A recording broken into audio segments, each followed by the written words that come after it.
In this video, I want to go over this camera I found on an Instagram ad and compare it to the Instago 360. I think as advertised, this one would be very similar in what it claims it can do as this one over here you see on the right. And so let's open this up and see what we got. So from the ad, it looked pretty cool. Like you can wear it kind of like a body cam. And let's see.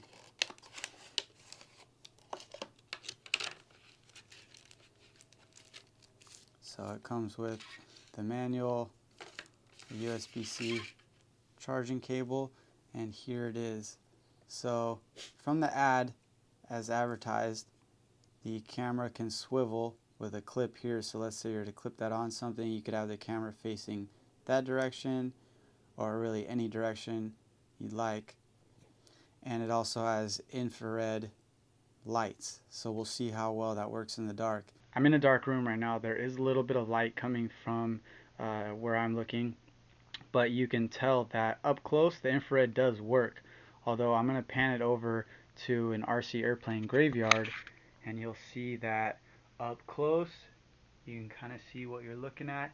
And I'm just going to back out, and it's not even pitch black in here. Now the controls aren't as intuitive, but to turn it on, you use this switch. To record video, you use this one. So let's say you turned it on, and if you were to hit that, it's now going to be recording video. To stop that video, you push it back down. Now it also works as an audio recording device, and you would use this switch up and then down to stop that recording. And then this one over here turns the infrared lights on, and won't be able to see those, but they are on.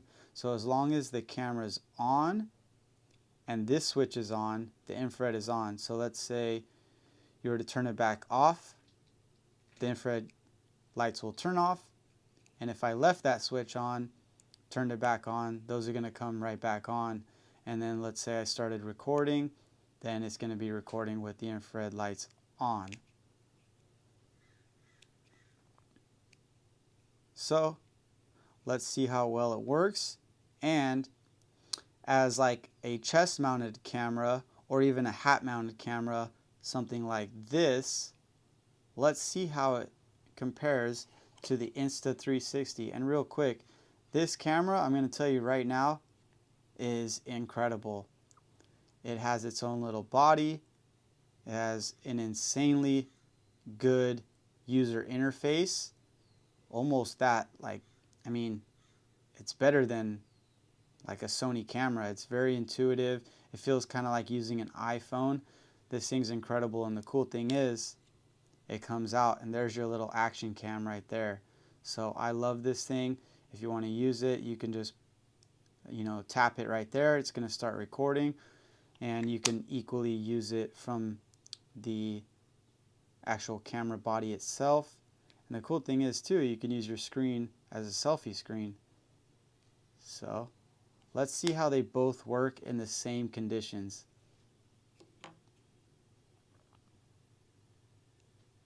Okay, so the audio you're hearing is coming through both of these cameras, and I'm not using a lav mic, so this is just a normal walking pace with both cameras on my hat.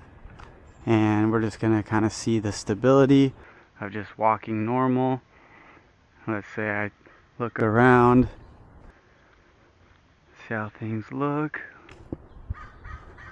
And let's say we pick up the pace and do a light jog.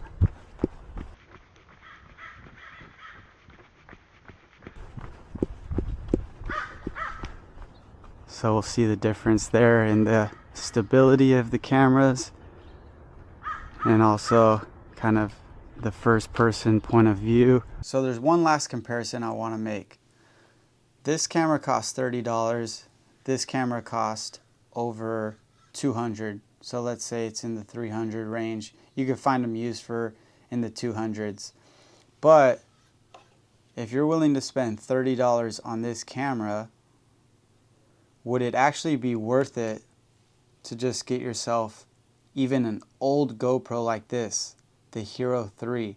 This doesn't have a screen, and comparable to this one, it doesn't have a screen. So in order to review your footage, you're gonna have to take the memory card out and put it into your computer.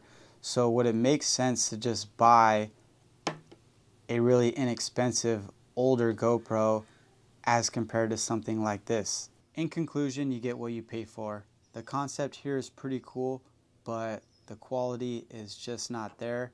And for $30, you can find something like this used for $40 to $50, a Hero 3 Plus, or if you want to invest a little bit more money and get yourself an Insta360 Go 3, or even upgrade to the Go 3S. So if you're really balling on a budget and $30 is what you're looking to pay for something like this, you might as well even just get the original GoPro Hero, and you could probably get someone to pay you to take this from them.